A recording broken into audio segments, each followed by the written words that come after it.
তো hello friends, সবাই কেমন আছো? আমি আবার চলে এসেছি তোমাদের সাথে একটা ছোট্ট রেসিপি শেয়ার করতে। তো দেখো, সেই রেসিপিটা হলো ভোলা মাছের ঝাল। আর তোমরা তো দেখলে আমি মাছগুলো ভেজে নিয়েছি। এবার কড়াতে দিয়ে দিলাম একটু কালো জিরে। আর এবার দেখো দিয়ে দেব পেঁয়াজ। এবার পেঁয়াজটা একটু ভালো করে ভাজা ভাজা হবে।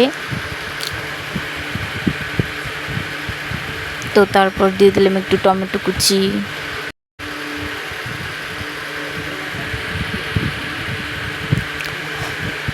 তো টমেটো কুচিটা দিয়ে এবার আমি একটু ভাজা ভাজা করে একটু কষিয়ে নেবার পরে দেখো সব মশলাগুলো দিয়ে দিলাম। আর এতে আছে সর্ষে, জিরে আর কাঁচা লঙ্কা। তোমরা চাইলে রসুনও দিতে পারো। আমার যেহেতু রসুনটা ভালো লাগে না, তাই আমি রসুন দিইনি।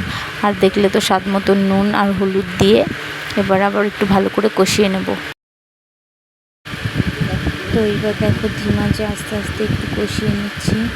কষানো আমার হয়ে গেছে। এইবার দেখো জল দিয়ে দিলাম।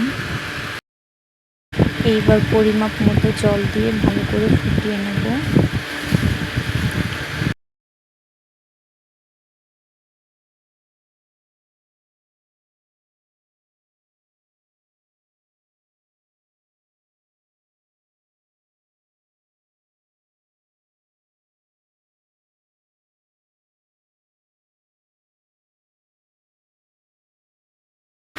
এইবার দেখো আমি একটুখানি চিনি দিয়ে দিলাম। এই চিনিটা আমার কষানোর সময় দেওয়া উচিত ছিল, আমি ভুলে গেছিলাম দেখে আমার দেওয়া হয়নি।